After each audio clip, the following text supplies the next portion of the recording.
What's up, everybody? It's Mark from Ichiban Games, and welcome to the Alchemazam tutorial on how to play the game and what it's all about. I really appreciate you checking this out, and we are going to be going over a bunch of different things. So, alrighty. So I broke down all the pieces into sections. You can go and find what you need in the information below of where the timestamps are for each piece of the video for any questions you may have of the game. So there is that. Definitely check all that stuff out. And here we go. Let's kick it off. So I want to give a quick disclaimer before we jump into everything that even though I own the IP of this and my intellectual property of this game and whatnot, that I created this, this video is made for teaching purposes only, so people can, learn the game and all that kind of stuff. There could be future updates of this, so just know that. And the game is in the alpha stage, even though it is flushed out pretty good. There could be some stuff that could change. So just know that's that there. All the artwork that you see is placeholder. And with that being said, even though if it is artwork that I own from the artists, there are some images that are not. And those, from like Pinterest or whatever, I found them, that artwork, all the artwork in general goes all credit to those artists. It's not meant for selling. It is for just to go and give visuals to try and learn the game. So that's it. And just wanted to give that disclaimer out.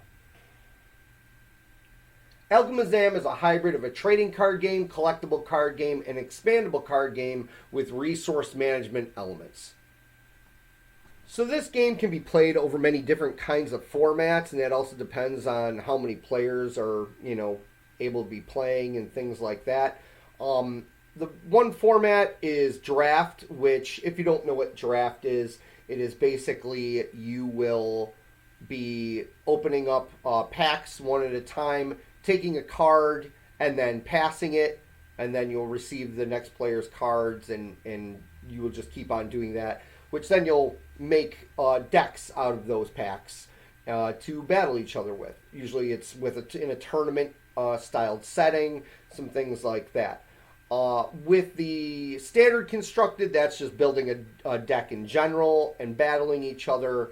A sealed constructed is basically you will get so many packs and just make decks out of that in general.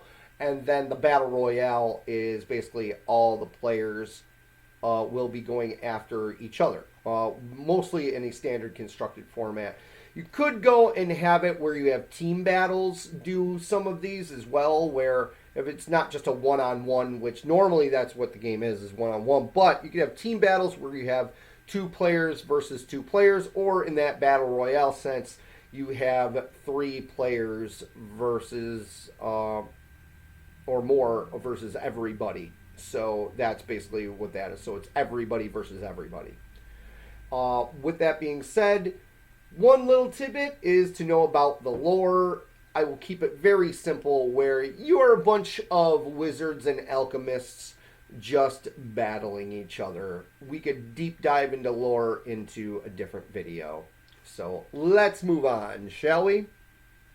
Alright, everybody, so I am going to show you the setup of the game is what I'm going to be doing here. I would be this player, this would be this player. I'm doing this on Tabletop Simulator, so this way it kind of emulates what would be in a real, live game of sorts. So, basically... You, first off, will make sure you have these handy. These are resources right here. You have gold, you have glyphs, you have treasure troves, arcane tomes, rune stones, and then the elemental resources, which are the diamonds, sapphires, emeralds, onyx, pearls, and rubies. So there's that. Not every deck will go and use the elemental resources or rune stones all the time, but you will definitely always be needing these right here. But it is good to go and have them handy just in case. So there's that. Every player will have 25 life, which is represented by this counter here. And then I've got this other counter here that is represented for if there's any poison that would get on a player. So there is that. When it comes to cards in a player's hand, for each player at the beginning of the game, they'll draw 5 cards each, which for their hand, there's no hand limit size. It's just, there's that. But you'll draw 5 cards, and say if you don't like a lot of the cards that you have, you can mulligan. It's a perfect mulligan, so you can like choose a couple cards and then put them back to here, and then you'd shuffle, and then you would then just draw that back up to 5 cards. So there's that. So you get 1 free of that. If it's anything else after that, it is -1 card. And then these dice here are just for counters. If we're using anything for counters to put onto cards and stuff like that. And then, yeah, so basically, you have your deck. Your deck goes right here. As you can see, it says deck. And then your graveyard is right under that. So it makes it really easy. Players will also have a limbo. A limbo is if cards get banished, they go to limbo. That is that there. And then this is your tableau of ingredients right here. So the tableau of ingredients is where you're going to be putting these things right here, and you will be using those. So, and then any cards that you play that are creatures or items or equipment or whatever are going to be in the field area. So that is that. And yeah, so players always have a deck. A deck is usually 45 cards and up. And you will have a sideboard, which you want to have to the side. You can do that in between games, because games are usually best 2 out of 3. So say if like you win or lose or whatever, you want to change a few cards out, you can go and do that. And then these are the tokens. If you have tokens for your deck, you can go and have those on the side and have that handy. You try to keep these away from each other so you don't dive in and put them in here or anything like that. So there is that. And the first player to go and see who plays first is, you'll flip a coin, heads or tails, or, rock, paper, scissors, or however anybody wants to really go and do it. That's that. So, yeah. So here's a recap for those who need it. And you can just check all the little things that are necessary here. It is always good to go and have counters handy. So if you have, say, like dice that are different colors, that's what I use for putting counters on creatures. I use red for attack, black for defense, and blue for special defense, white for like negative counters, and green could be other stuff. Could be like power counters or just certain special counters that creatures get for some odd reason. So, or whatever kind of card gets it. So how do you win the game? Well, there's a couple different ways on how you can win the game. And the first way to win is by making your opponent's life just go to 0. So you can do that by damaging them, where you can do it through creatures and damaging spells and poison and all that kind of stuff. So if you're doing that, you can damage your opponents, they go down to 0, and then you win. The other way to win is the resource win condition, which is at the beginning of each player's turn, there is a win check that happens. And on your turn, at the beginning of your turn, you will have this win check happen, where if you have 3 treasure troves and 3 arcane tomes, at the beginning of your turn, you will win the game. So there is that. There are also alternate win conditions that can happen. These are just usually from cards and other things. So there's cards that, like, say they can curse an opponent. So if all the curses happen, that will defeat your opponent that way. So stuff like that. Different win conditions, just different cards that will win you the game. Okay, so we're going to go over all the types of cards that are in the game. There are ingredient cards, which are cards that go into your tableau. And then there are the cards that are in your deck. And then there are token cards. Now, token cards come out from outside the game, which can also be ingredients. They can be creatures and whatnot, which would be things that would normally be in your deck, stuff like that. But they're tokens, so they'd be generated outside the game. So just know that certain things are that. But yeah, we are going to take a visual over here to show you all this stuff. So if you see here, as it says, like regular ingredients are golden glyphs, treasure troves and arcane tomes are upgraded ingredients.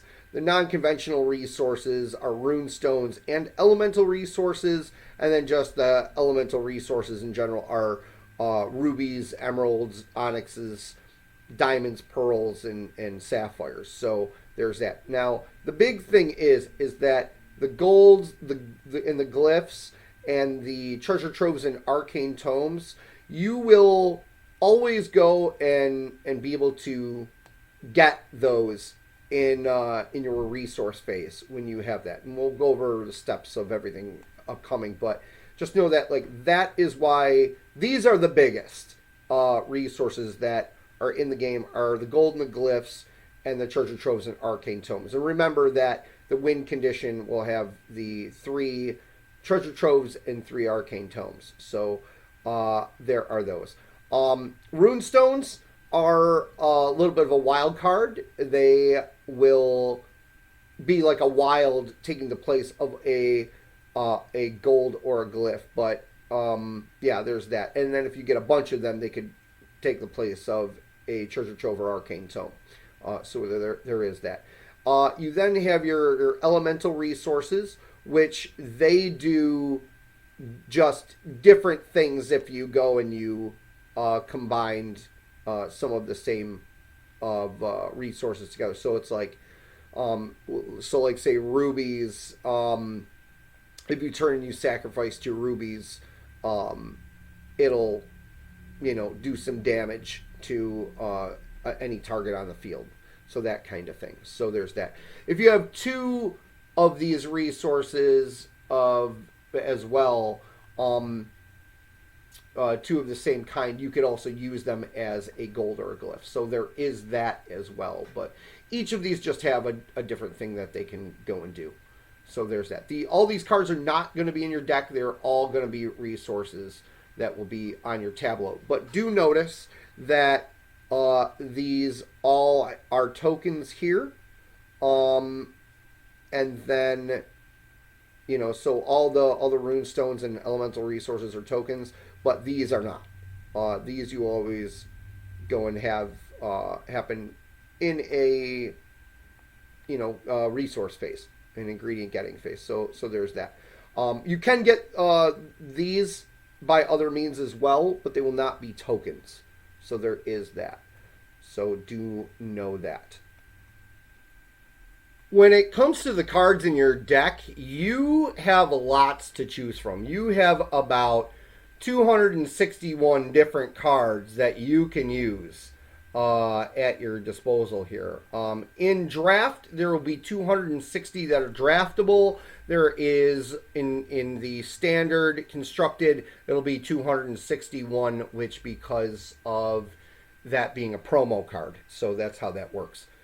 But in your deck, you can have any number of whatever you would like. There are items, there's equipments, there's enchantments, there's spells, there are instants, and then there's creatures, which the creatures are, a big bulk of how things are. Every card has its effects, is how that works. So the only things to know is that certain cards can be used right away, some cannot. Items can be used right away unless noted. Equipment can be used right away. Enchantments will just be static and things will be happening right away when you play them. Spells, you will play them to do an effect on something, and then an instant you will do that where you can do that in the response of something. So, and that will do stuff. And then creatures will just have certain powers and different things in general. So it all depends on how you want to construct your deck. So there's that. There are also the tokens, which tokens, there's a lot of objects. Objects are certain things that are not exactly creatures, but there's like stuff like emblems and, like say boulders and things like that that are not exactly creatures, but you can use them. There are token creatures. There's also token equipments. And there are creatures that are made through fusing creatures together that are tokens. And then there are creatures that morph. And some of these are double-sided, is how that works. So next we're going to get into card anatomy, and that is a pretty important thing to know in the game itself. So good to know before your deck construction. All right, so we are going to go over card anatomy here, and I'm using the doc file in the rules to show this. So we can make this pretty easy. So basically all these cards have the same look to them. There's a few certain things where this right here will be up here and that up there will be down there. And that's for certain reading purposes. But generally, it will be very, very, very easy for everyone with this, for knowing how this goes. So, the card name is right here. That is what the card is. So there is that. And then underneath it, you will have the card type and the factions and all the stuff with it. The way that it's laid out is, think of how it is in scientific ways of the hierarchy of like kingdom, then phylum, and then species, and so forth. So there is that. How that works is this. There will be the card type, and then the general type, an extra type, a subtype, an alignment type, and an elemental type. That's how it's always going to be written out. The card type will always tell what the card is. That's on every card. So this one's a creature. There's other ones that are items. There's other ones spells, whatever. So there's always that. The general type is going to be where it will say like what things are. Like this is an elemental, and that's kind of just that. Now, there's something called an extra type. This card doesn't have it, but a card like Mimic Shield. Mimic Shield is an equipment, but it also has the extra type as a creature. So that will be noted. Now, that kind of goes into certain realms of certain cards will be affected or not affected because of that extra type. So that's what's just a little bit important. Not a lot of cards have that. But then you have the subtype. So basically the subtype tells more of what something is. You could have something like, say, a creature that is an undead creature, and then its subtype would be zombie. So undead and zombie. It just shows up like, is the faction, it's a zombie. So all these little factions do mean something. So that's why. So it's a little subtype. Then there's an alignment type. And not a ton of cards have alignment type. There's some, and it's usually just magical or alchemic. And that is because certain cards react to that as well. And then finally, there is the elemental type, which, as you can see, this one is fire. It is going to be associated with the fire faction. So there's that. Not all cards have that. Not all cards have any of these, except they'll always have a card type. It's just general. So there's that. So the card type will always be there.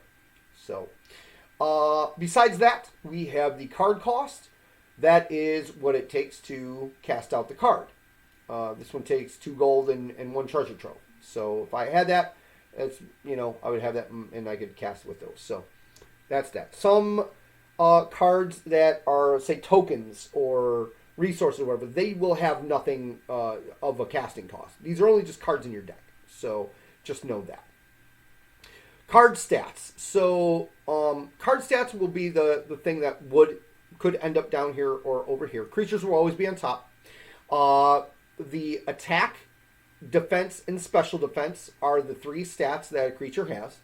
And the attack is how much damage it will do.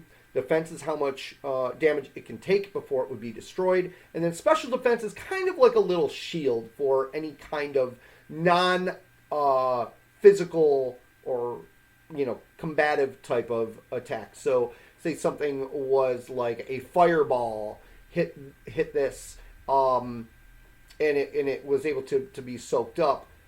This will soak it up before it actually damages the defense over here. So think it was like a little shield towards that. So special defense is pretty good for certain things. So that's good.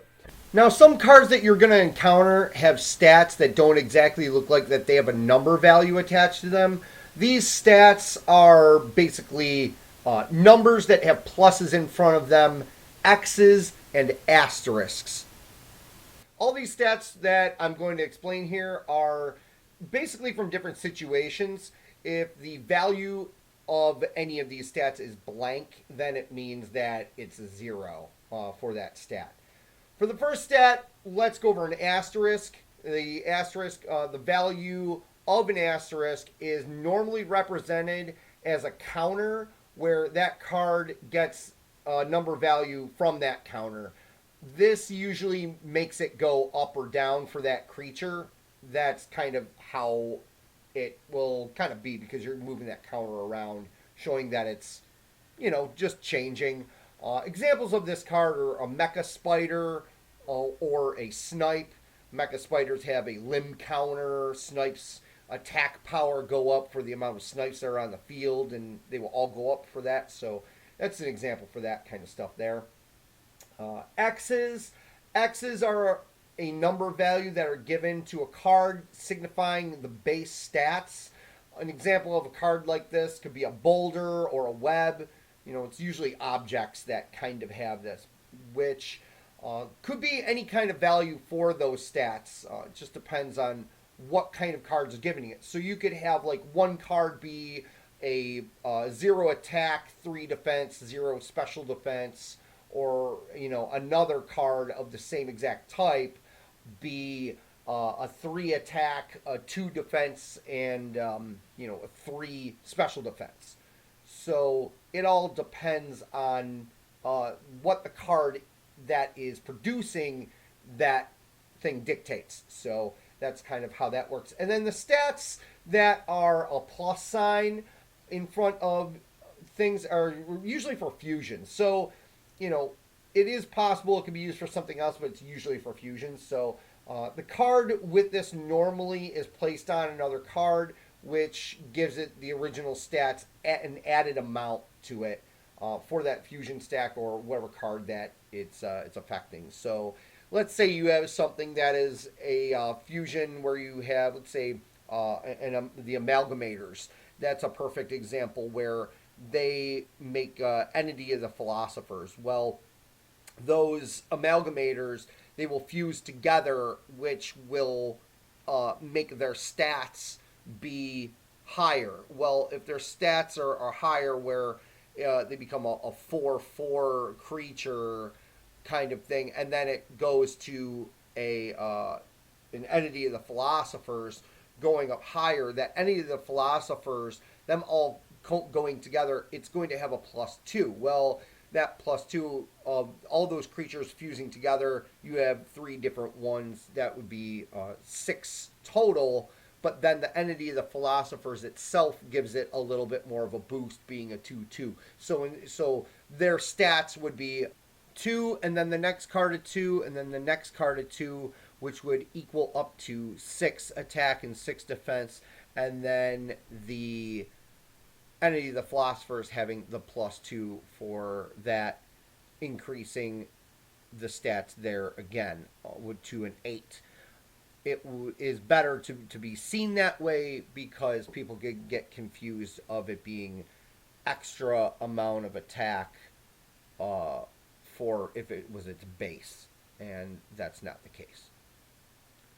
So next, you always have the flavor text. The flavor text will always be there, and then you have the card information, which will always be in this area too. Then you have the card set and rarity, and that could also appear up here on certain cards. But yeah, so the rarity will help in terms of how your deck construction goes. So black is common, green is uncommon, yellow is rare, and red is ultra rare. So there we go. So now that you basically see how this is right here for the anatomy, we'll look at a couple of other cards' anatomies because they're generally going to be the same thing. And this also goes for objects as well. Certain objects will most likely have what is here for this, because you have like a boulder. A boulder has so much like defense before it would get broken, per se. Things like that. So, anyway, let's go forward to another card type here. So we have an item card. It is set up exactly the same way that a creature card is. So nothing really more to check with that. We'll just move on. So there's the item card, and then we have the equipment card. So notice in the equipment card, we have the stats down here, and we have the card set in rarity up here. So there's that. And then there is something called equipment cost, and that is only for equipment. For what is that's to equip the card or unequip a card or to transfer the equipment. So that is how that works right there. So next we will move on to another card. We have enchantment. Now, an enchantment, that is basically the same exact thing as the equipment card, except there is no equip cost because it just comes out, does its thing. So nothing to equip, nothing crazy like that. So next we are moving on to the final card to take a look at is a spell or an instant card, which is basically the magical spells or alchemic spells or whatever you want to go and play. So this basically is basically how it was set up before. So we have the rarity up here, but we have no any kind of like special defense, attack, defense, any of that, any stats down there. So there's that. So it's very, very easy to do things. They're set up so they can stack and read and just see all the abilities and stuff like that for all these different cards. So yeah, that is the card anatomy. All right, let's get into deck construction. I am going to show this slide right here, and then we are going to jump on untap.in because that is super easy to go and show deck building, which we've already got a deck built here, but let me just jump back to the slide. So what we have is this. In your deck, it will consist of 45 cards or more. 45 is the lowest amount of cards that you can have in your deck. So do note that for yourself there. Your deck is going to be threshold based. And what that means is you must have at least 20 common cards in your deck. That's a rule. After 20 common cards, then you're allowed to go and use uncommon cards. So, that's that. You can have 20 commons and then you can have the rest uncommon if you wanted, whatever. But after 30 cards, being commons and uncommons, however you want to build it, you are allowed to use rare and ultra rare cards which would be the next 15 slots that would equal up to your 45. All right, so I'll show you what I mean in here on Untap. So we have 10 poison wasps. We have 4 scythe-like centipedes, 4 psychosis moth larvas, and 4 arch arachnids. So that's 10, that's 14, 18, 22. So we have 22 common cards. So we're definitely into the threshold of where we can use uncommon. So that means with 6 mecha spiders here and 2 crystamites, that becomes 8. So it becomes 30 cards between them all. And then I'm able to go and hit that threshold of the next 15 cards being rare and ultra rare. So I've got 8 giant worms, and then 4 army of ones, which is 12, and then the 3 revolving doors. So that makes 15 there. So that is a total of 45 cards. You can even see that there is 45. That 9 means there's 9 different cards that I have used in the set here. So yeah, that's deck construction. Very easy. You have your commons of at least 20. Then you're able to have your uncommons, and then you're able to have your rares and ultra rares. Remember, you don't have to go and have uncommons or even rares in your deck. You could have your whole deck be poison wasps if you wanted to. But, you know, you could have your deck be 20 commons and then the rest be uncommons if you wanted to. Or, say, 30 commons and then the rest be the rares and ultra rares. It's just however combination you want to go and do it. So, up to the 45. So, yeah, just go and remember that. So, all right. Next, we are going to talk about decks with more than 45 cards. After 45 cards, you get into this ratio where the first 3 cards that I would pick would be common. Then the next card I could pick could be either a common or an uncommon. And then the next card I could pick would be a common, an uncommon, or a rare or ultra rare. And then it would reset after that again, doing the next 5. So that's how it always does. It always resets after that. So let's say I had a 50 card deck. Let's go back here. Let's say I wanted a 50 card deck. I wanted to go and get another revolving door, right? And let's say I wanted another crystamite. I would need at least 3 more commons. So I would be like, oh, I'll just get 3 poison wasps. Then I'm going to get my crystamite. And then I'll get my revolving door. So the last thing to go over is the sideboard, where let's say I wanted one of these cards from my sideboard to go into my deck. Let's say I wanted Disguised in Darkness. I would have to get rid of something like a revolving door or like a giant worm, something like that, because those are rare and ultra rare cards. I could only replace those. I can't go and replace an uncommon because then I have too many rares and ultra rares in my deck. So I have to go and still go by the thresholds when I go and I do this. So it's not a hard thing to do. You just see what you want to replace. Now I could downgrade and say like, oh, I want to put this Thunderclap in there and get rid of a rare or an ultra rare, and that'd be fine. So, but that's it. That's pretty much all the rules on the deck building aspect.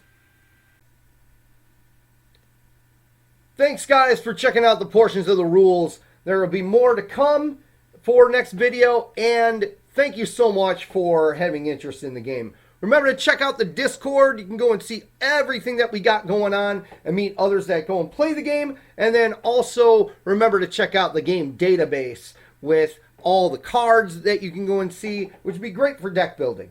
So cool. Remember, you can play the game on untap.in and also on Tabletop Simulator. Untap.in is free, and hope to see you soon.